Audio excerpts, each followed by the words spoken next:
Hello, I hope you all remember my last video about mixing greens. Well, it's nice to have all these squares, but we are gonna make this one today. And I shall have a closer look. I hope you all like it. I paid on Bockingford and I love this paper because I paint for almost 40 years on it and it never disappoints. I have the 300 grams, I have the 420, and this is the 535, 535 grams. And some of you will say, oh no, it is cellulose, I hate cellulose, I can't paint. It's no problem if you know the paper. Watch me. Because it's wonderful paper. You need other skills, then you paint on arches on it, or any other 100% cotton, because it is cellulose, but it reacts really fine and it is just good paper. I show you. Well, we start off with wetting the sky on not every bit, but here and there, so you get variety. I hope you like my palette image, where you can see all my mixes. First I do ultramarine blue and a tiny bit of burnt sienna, because ultramarine blue is just too bright for the Dutch sky. We have them now and then, but usually not. This is the painting of watercolor from the Isle of Texel. We have a few isles in the north of the Netherlands, and they are very popular for vacations and that sort of things. My main love is the Isle of Texel. It is beautiful. It is, well, I like the calmness, or when you walk on the beach and there is no one to see. It's because I go early in the year or late in the year, not in the season everyone walks there. So I did the sky, now I do the distant trees. I paint with a Neptune round quill.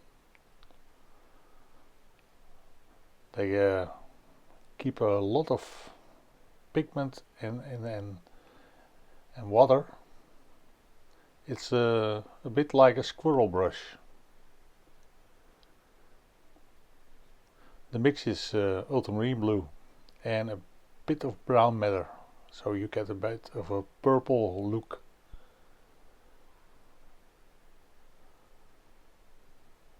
I could make it with other colors, of course. You could make it with ultramarine blue and Venetian red or Indian red or English red, or just alizarin. The nice thing about this mix is when you add a bit of burnt sienna to this purple mix, you get a nice grey. So on the left side I did raw sienna with a bit of alizarin, and now I make the right side with more alizarin in it. It would be a nice idea if I make a pool on the road, so I sketch it in with a bit of with a pencil. Now I make green.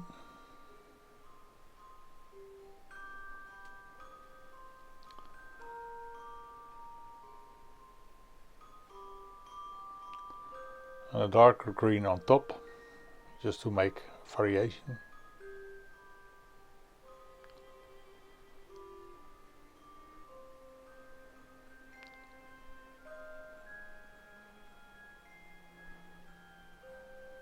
On the other side also a bit.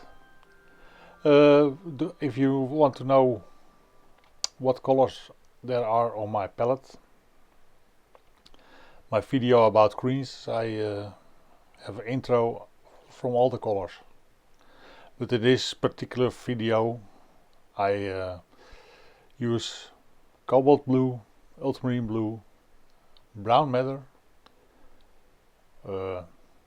burnt sienna, burnt umber, alizarin crimson, raw sienna, burnt umber, and transparent yellow.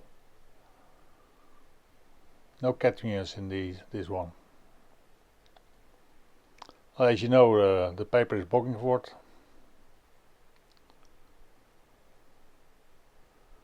I superimpose the distant trees a bit more, and I form the bank on the left side with a bit of brown that's on my palette. I make a dark hatch.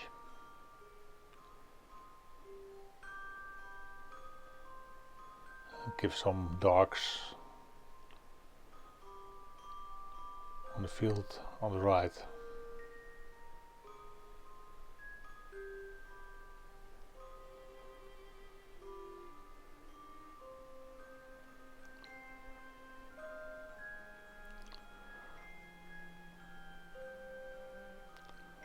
I painted this in one go.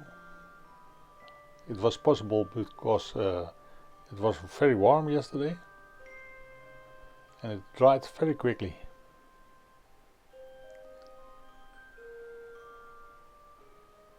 So even more variation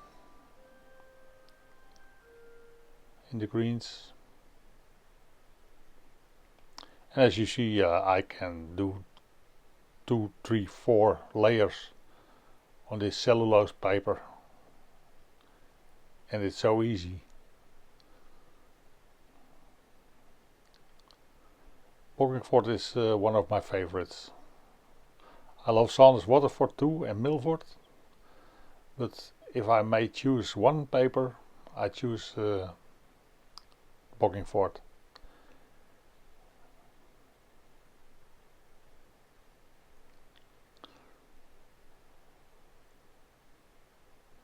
Because well, I paint for 40 years on it, and it's still going strong. Okay, a big tree. I make the dark green. As you noticed, I do green I make from ultramarine blue or cobalt blue, and then I add burnt sienna or transparent yellow, raw sienna, but I don't make greens at this moment from phthalo green or phthalo blue. If you make watercolor, keep it with one sort of green, and now I chose the warm blues.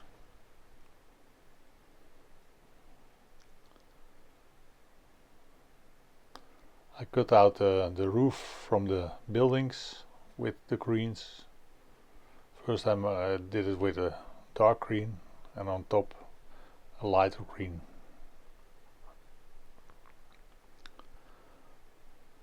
I make always the trees near to the ground darker, and I use ultramarine blue and burnt sienna. You can also take ultramarine blue and light red or something like that. Burnt umber. As long as it's dark.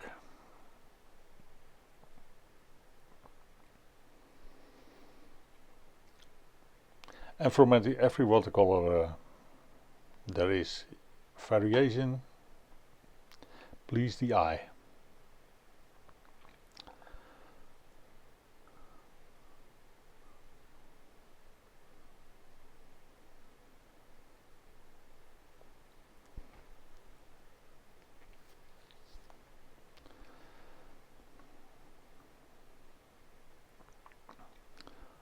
Tree branch with a rigger.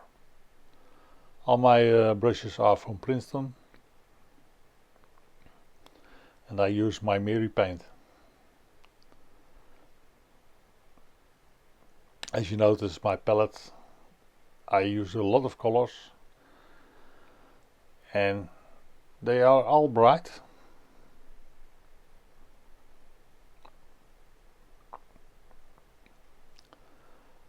How many times I mix on the palette, I never get mud. I can dip in every color, because Maimeri are all single pigments. I did the road here. I could have made it grayer, more grey. Now it is a more sort of purple. And then later on maybe the grass of the puddle not come out very good. I use a knife here, a Swiss Army knife.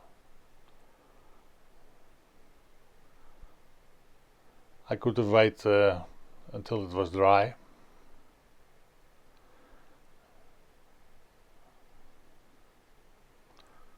But I wanted to go on,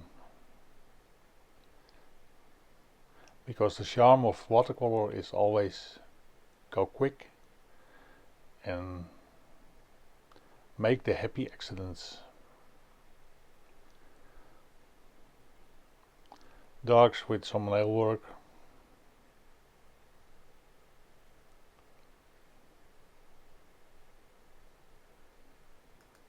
I make a dark purple for under the roof, for the shadow.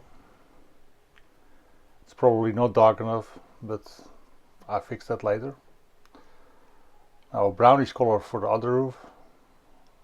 Same mix, I add a bit of burnt umber.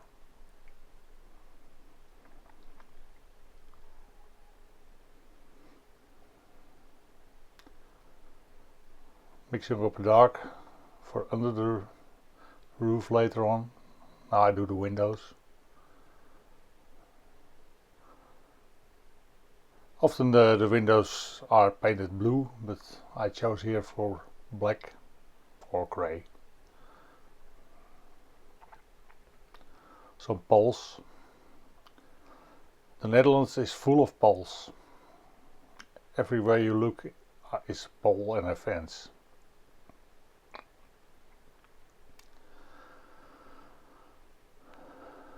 So a bit of dark around the windows. And warm, because the roof is broken. I don't know how you said it. It's got an edge. I make it a bit warmer, and with just fresh water I drop it down a bit.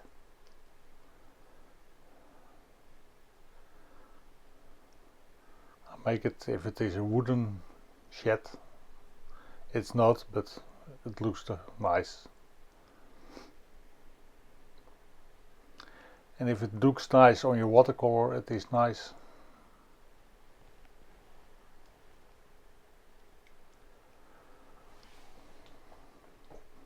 Looking what to do next, because everything is wet, of course.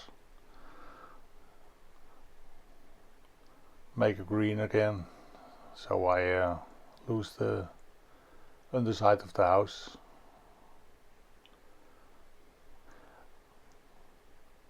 The watercolor is now for 80% done, and then you're going to look for what things you can do. Now I make the puddle reflections of the tree and the field. I should have done this with a flat brush, because now I have a broken edge in the water, but it looks okay, I think.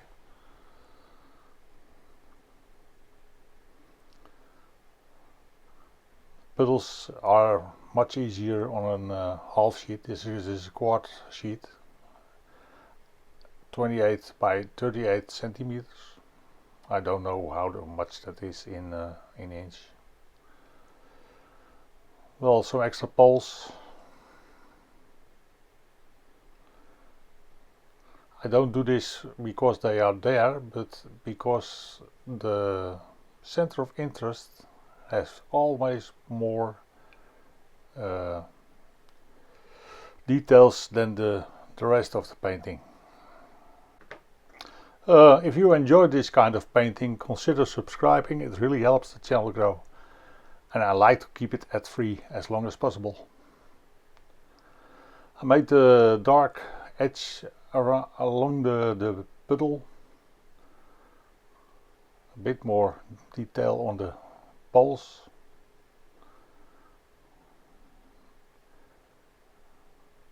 I think I spatter a bit, but that goes terribly wrong, because I spatter the sky too, but it's still wet, so I am okay. Next time I take a bigger board.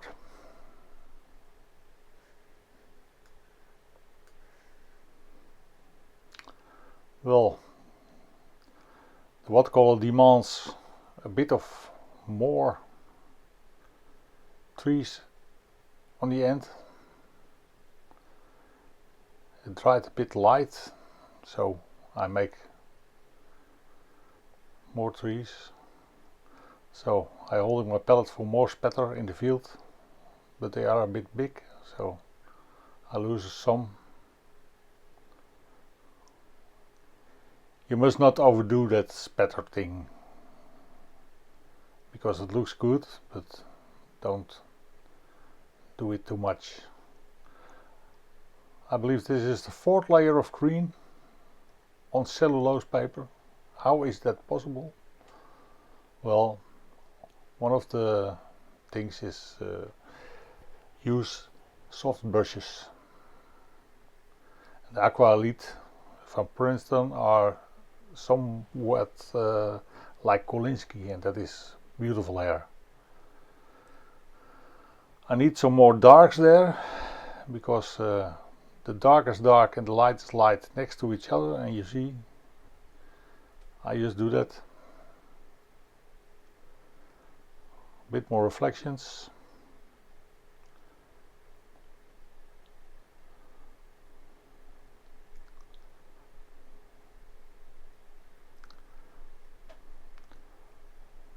Maybe you don't need this, but I missed some spots.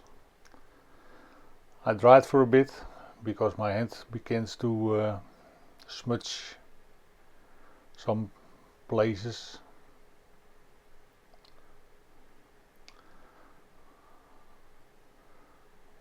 That's a weird thing. I must autofocus next time. But what can you do about it? Well, it's ready.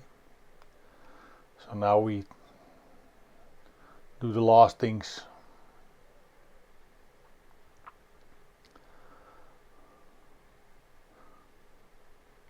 Make a dead tree on the end. It looks good.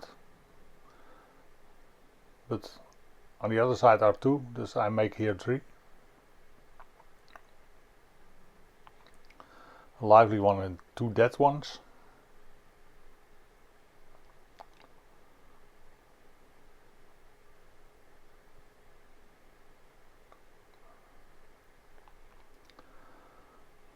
Another pole. That disappeared a bit in the puddle because it is still wet. Well, I'll lose the tape. I hope this helps you paint fresher and more lively colors. If you like to see more, consider subscribing, and I'll see you in the next one. Well, last bit, look out, and then a matte, and it's finished. Thank you very much.